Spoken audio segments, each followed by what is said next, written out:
Welcome back to the Bootleg Studios of Rant Social.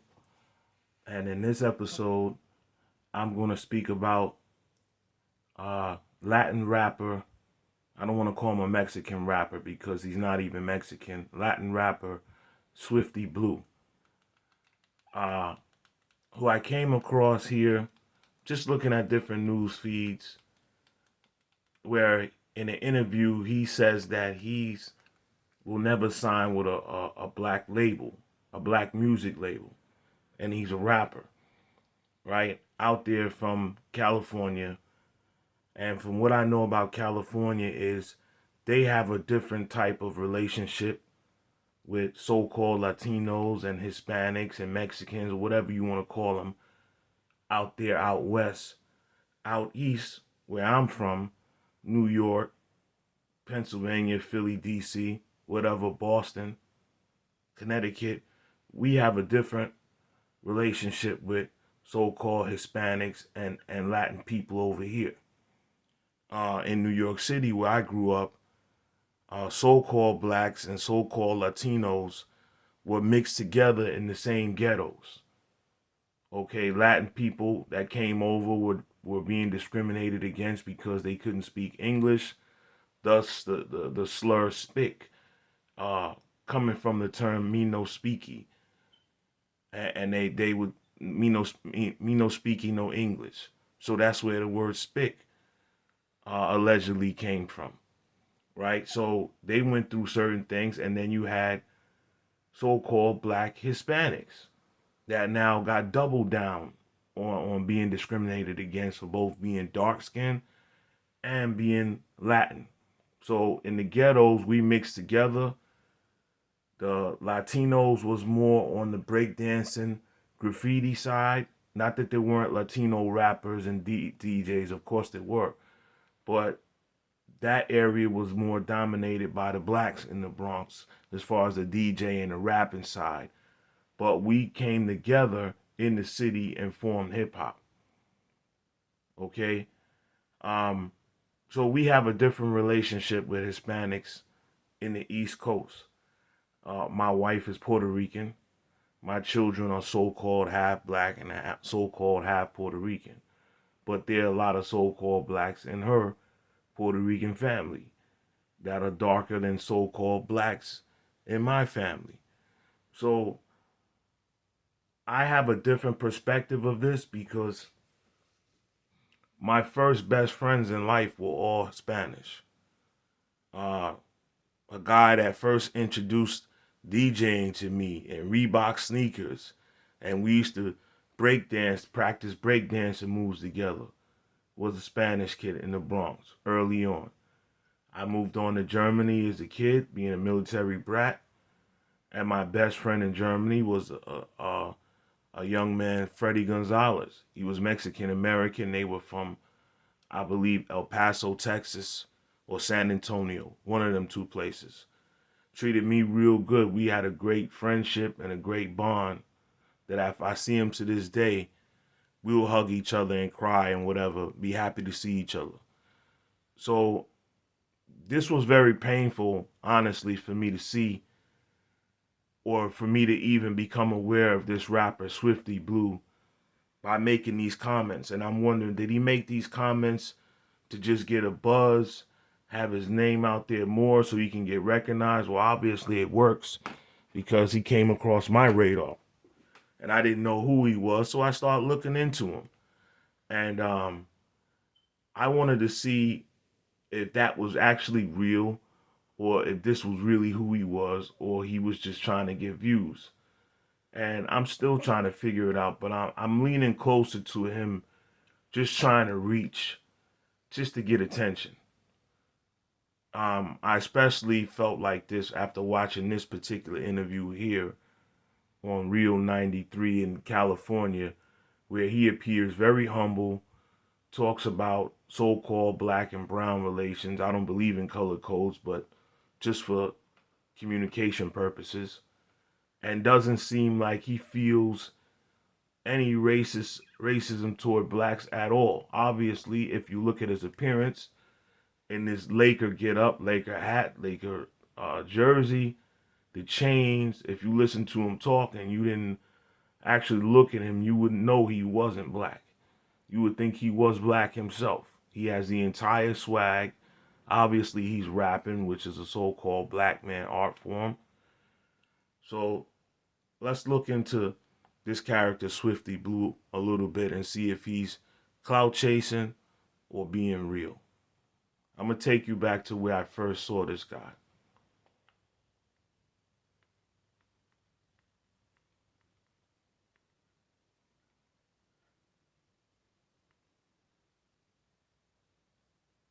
This was the first video. If it was me on the phone with Wack, I'm not gonna ask him, would you sign to Southside? I don't give a if you want to sign one. We don't want to sign to no blacks. Right. Southsiders do want. Guess I don't want to speak on that, but we don't want to sign to no blacks. You know what I'm saying? Now here he's being interviewed by a so-called white podcaster, Bootleg Kev. Is that because the pit is not a racist thing? Help me understand, because when you say that out loud, it sounds crazy. It's because like this. It's like this. It's like I go to jail. I rock with my race. Mm-hmm. I eat with my race. I do things with my race. So it's like I'm here. Now in jail, you revert back to being an animal to survive. I have an older brother that was locked up many years, and me and him are not in real communication. We've never really been that close because he's been in prison most of my young life. So we didn't get to form a real relationship. But prison turns you into an animal. That's a completely different way of life and completely abnormal from normal lifestyles. In normal society, people freely intermingle and mix and intermarry and all these different things. In prison, you have these race rules. And I don't know where it started, where it came from, but I know it gets reinforced. And this is what he's talking about, prison culture. Here I conduct business. I do things with my race. You know, like we integrate and whatnot. But why would I have somebody in charge of my music career if I'm already programmed a certain way? I'm already institutionalized a certain way. Why would I? You get what I'm saying? That's just my mindset. So I'm like, nah, we wouldn't do that. And here again, we're talking about so-called color-coded races, which, if you really want to start talking about different human beings' backgrounds and bloodlines, it's much more convoluted and complex than just looking at a person and saying, oh, you're black or you're Latino or Hispanic, right? This guy here is not explaining his family background. On a lot of these YouTube videos, they title him as a Mexican rapper, which is false because he's not even Mexican, but he's adopted the Mexican culture, right? But yeah, people want to play these race games, but if we're going to keep it like that, he's doing so-called black music, but he's saying he's got to keep it to his race. Well, if you were keeping it to your race, you would just be doing Latin music. And most of the homies would think the same way as so me.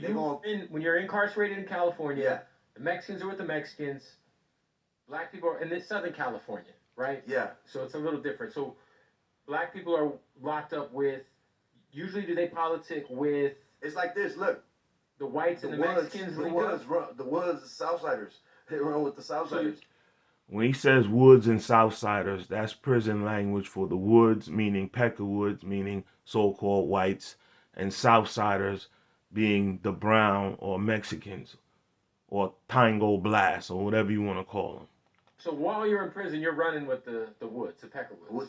Yeah, we run together. The Woods run to shit crack off, like, you know what I'm saying? They stick together. Okay, so. And from what I've read, the reason for that is that usually the so-called Woods or the whites would be outnumbered in a lot of prisons, and they would gang up with the so-called brown or Mexicans to even out the score against the so-called black blood and Crip gangs in prison so that they wouldn't get brutalized every time the Crips and Bloods went to war with them. When you're in jail, you're alliance with the white guys, right? That was like your okay. So you're saying some of that is, but that has not. But I just want to make sure none of that crazy racist is rubbed off on you. I'm just not going. He's like you with the white guys. Yeah, that's how we are. But they're hanging out with guys with swastikas on their neck. I'm the voice. I got the power to speak on my So like, open-minded, and nobody gonna tell me nothing because I pay my dues in the hood. I done feed this parent. Now, if you wasn't looking at this guy, you would think this is a black man talking. This is what is so ironic about this whole situation. I done feed Linwood, Long Beach. I done do fundraisers all over the hood. South Central, Los Angeles, Skid Row, feed the homeless, all type shit. Peace City in the homeless when they over here doing this. Well, I put in my footwork for the streets. I did mine to help the community, make it a better place, make it more positive for our people. You know? I believe he did do all of that. But now I believe he's reaching and becoming desperate to have his music career jump off. So I think he's taking desperate measures. Let's look at another video here.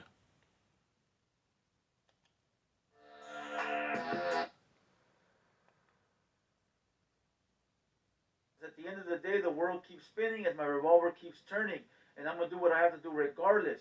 And to all my day ones, I salute. You guys already know nothing but Southsider reactions. you're active, so you shouldn't be doing this. Do you motherfuckers think he's gonna sing like a bird, or do you think he's gonna keep it to a minimum? Leave it down below in the comments. I really think. Let me tell you what I think right now, just from looking at him. I think he's gonna let Bootleg Kev get him right. Okay. I really want to hear the young man Swifty Blue talking. No disrespect.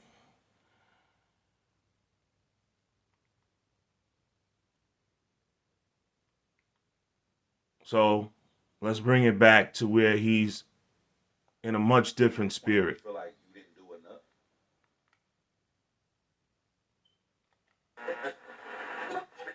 All right, we back at it, Homegrown Radio. Chuck Dizzle, DJ Head, man. West Coast. We got Paramount's on right now, man. We got Swifty Blue checking in right now, bro. What's going on, man? Man, last time I seen you, I saw you actually here at the station a couple years back, man. One thing that I respect about you, Swifty, is that you're always, you know, we joke about the money, but you always give back to the community, man, and give back to families. And I really, first and foremost, before we do anything, before we talk about the music, I got to give you props on that because that was one of the main things and the main reason why I hit that follow because I love seeing that you give it back. Why for you is that important for you to give back to people and families like that? You know, we grew up in poverty, so you know it's just something that we see growing up, and you know we choose to give back. You know, any opportunity we get. The only reason why I ask it that way is because some people look at it as a marketing ploy, but when I see it from you, I don't see it as, oh, let me do it for the gram, let me do it for the cameras. Obviously, the cameras are there and people see it, and I feel like it influences people to do the same thing, but it doesn't come across as a gimmick, if that makes sense. It has to come from your heart. Yeah, for sure. For sure. I appreciate you for that acknowledgement. Absolutely. Also, not even just in your own community, like also like in the black community too. Like you was out there frontlining, like you know, when a lot of things. Now this is where we start to see who he really is. He's in front of two so-called black men, and all of that so-called Latino vibrato he had before is not there. This is going on with the Lateros and like you know the people that the street vendors is going through it. Like you was frontlining, trying to organize and trying to bring everybody together. I think that's commendable too. But like I'm glad that that's not a trend like that no more. You know what I'm saying? Yeah, where it's sure. like because that shit didn't. It slowed down, man. Things is cleaning up. Like you don't see it too much. Yeah, I like that. And when people do it, they don't entertain it no more. Facts. That's the beauty of it. Yeah, and I think that for no pun intended, but like I think swift action is necessary. Like shout out to the OGs and the other homies that came together. It's like, look, we got to get this shit together because I don't think they realized that they could start some whole other shit by doing those types of things. Right. And you know, and shout out to everybody too, like on both sides is going out and spending money. I don't know what they're talking about here. From what I'm getting from their conversation, they're talking about possibly some Mexican street vendors being attacked and causing more racial tensions between so-called brown, here come the color codes, brown Southsiders and black Crips and Bloods.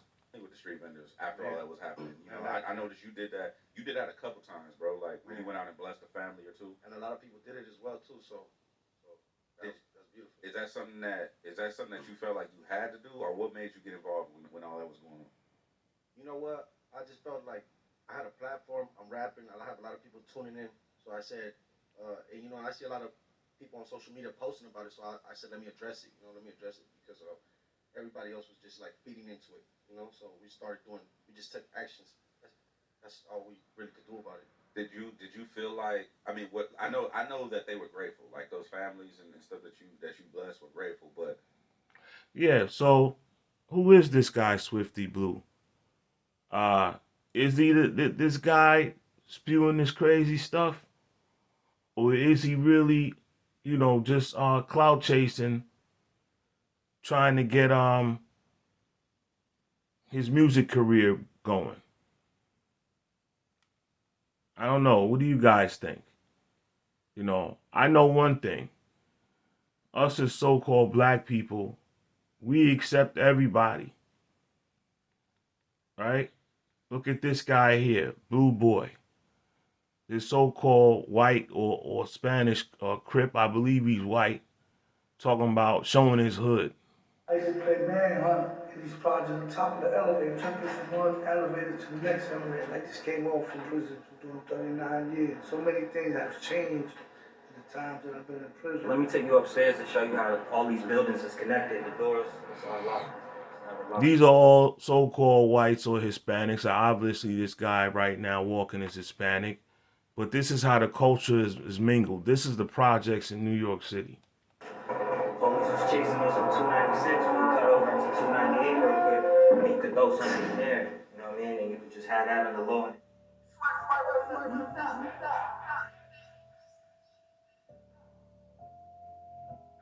All you see is blacks and so-called Hispanics together in New York.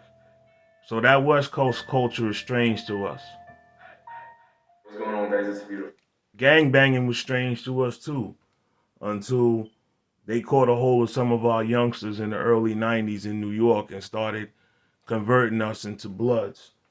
But yeah, that whole gangbanging thing was strange to us dudes from New York too. We didn't understand it. We didn't get it. We was entertained by it, but it wasn't something we did. So when I see guys like Jim Jones, who's my age, claiming blood, like he been a blood since he was 8, 9 years old, it's strange because I'm 47 and I don't remember people being bloods until like 90, 91 when I was 15, 16 years old. So when I see guys talking about they run around cripping bloods and they 45, 45 years and older, around my age from New York, I start to look at them a little funny. We wasn't on it like that. So I don't know. I could point to so many examples where you see so-called blacks and Hispanics intermingling and doing things together. You guys let me know in the comments section. I could look for more stuff. I could look for instance, where's this guy at?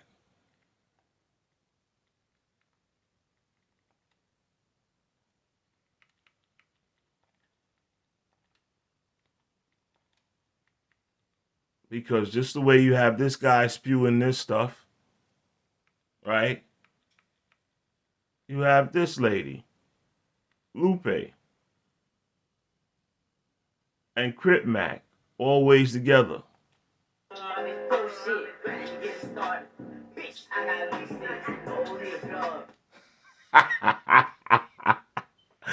You gotta love Crip Mac, man. He's just a funny character, man. I hope he's all right. Locked up, if he is truly locked up, and none of this is just internet foolishness. But I hope he's all right if he's locked up. Shout out to Lupe. This is what I've always witnessed as a kid between so-called black and so-called brown. But the brown man is the so-called black man standing there with the bottle of OE. He looks brown to me, but he's black in the color codes. And Lupe looks beige. Lupe's the same color as my wife. They're the same color, same looking type of face, everything. Right? So anyway, this is all I knew growing up. So what do you guys think? Is this guy Swifty Blue clout chasing or he's really on that racist, so-called racist BS. This has been Rare Social. Peace.